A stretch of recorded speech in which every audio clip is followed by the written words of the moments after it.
City India news, महाराष्ट्रातील लोकप्रिय news channel.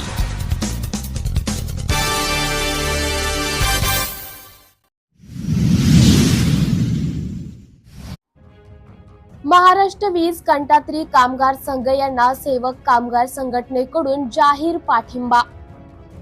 Maharashtra वीज कंत्राटी कामगार संघ यांच्यातर्फे आज मंगळवार दिनांक 20 ऑगस्ट 2024 रोजी सांगली जिल्हाधिकारी कार्यालयासमोर निदर्शन आंदोलन करण्यात आले। त्यांच्या मागण्या पुढील प्रमाणे। पहिली मागणी, राज्यातील महावितरण, महापारेषण व महानिर्मिती कंपनीत वर्षानुवर्ष नियमित विविध मंजूर रिक्त पदांच्या जागेवर कार्यरत असलेल्या सुमारे 42,000 वीज कंत्राटी कामगारांना पूर्वश्रमीच्या महाराष्ट्र राज्य विद्युत मंडळ असतानाच्या ज्या राज्य मान्यता प्राप्त रोजंदारी कामगार पद्धती नॉमिनल मस्टर रोल त्याद्वारे काळात कंत्राटदार विरहित रोजगार दिला जात होता, त्याच पद्धतीने 3 वीज कंपनीत वर्षानुवर्ष नियमित विविध मंजूर रिक्त पदांच्या जागेवर कार्यरत असलेल्या वीज कंत्राटी कामगारांना रोजगार देण्यात येऊन त्यांना सेवेत सामावून घ्यावे।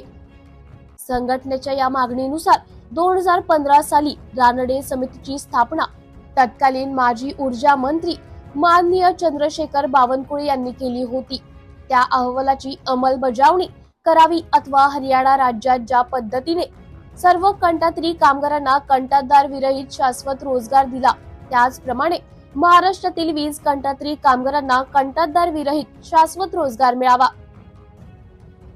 व दुसरी मागणी अशी की 3ही वीज कंपनीतील वीज कंत्राटी कामगारांना स्वतंत्र वेतन श्रेणी तातडीने लागू करून संघटनेने 18 सप्टेंबर 2023 रोजी दिलेल्या एप्रिल 2023 ते मार्च 2028 साठीचे वेतनवाढ मागणी पत्रानुसार वेतनवाढ लागू करून दिनांक 23 मार्च 2019 च्या इतिवृत्तांना नुसार 3ही वीज कंपनीतील कंत्राटी कामगारांना एक समान वेतन द्यावे, अशा अनेक मागण्या संदर्भात आणि कामगारांच्या न्याय हक्कासाठी सेवक कामगार संघटना सदैव पाठीशी राहील अशी ग्वाही संघटनेकडून देण्यात आली।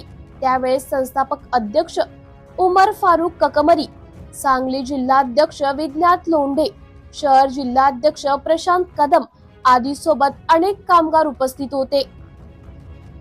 सिटी इंडिया न्यूज साठी प्रतिनिधी हरीश छबुताई, दिलीप वाघमारे। प्रत्येक कामगाराला सामावून घेण्याचा अधिकार आम्हाला दिलेला आहे। आपली जी निर्णय आहे ती निर्णय संघटना आहे, त्यामुळे गेली 4 वर्ष आपण काम करतोय आणि आमचं कंत्राटी कामगार हा सुद्धा कामगारच आहे। जो परमनंट सरकारी कामगार आहे त्याचबरोबर आमचा सुद्धा कामगार आहे। त्याच कंत्राटी कामगाराला कुटुंब आहे, त्याची रोजची लागणारी जीवनाची सर्व प्रक्रिया त्याच्या मागे आहे, त्याचं आयुष्य आहे, त्याच्या मागे त्याची फॅमिली आहे। कामगार कंत्राटी जरी असला तर तो कामगार आहे, तो मनुष्यच आहे, त्याच्या मागे सुद्धा त्याची जीवनाची लागणारी घडामोडी सोबत जोडूनच आहेत। त्यामुळे जसं शासकीय कर्मचाऱ्याला जसं मान सन्मान त्याला वेतन मिळते, त्याच पद्धतीने त्याला सुरक्षा मिळते, त्याच पद्धतीने कंत्राटी कामगाराला सुद्धा पूर्ण सुविधा आणि त्याला न्याय त्याचा हक मिळलंच पाहिजे। आणि भारतीय संविधानाने दिलेला आपल्याला अधिकार आहे आणि तो आपण मिळवून घेतल्याशिवाय राहायचं नाही। कामगार एकजुटीचा, कामगार एकजुटीचा, आमची मागण्या मान्य करा, आमच्या मागण्या मान्य करा। जय हिंद, जय भीम, जय संविधान।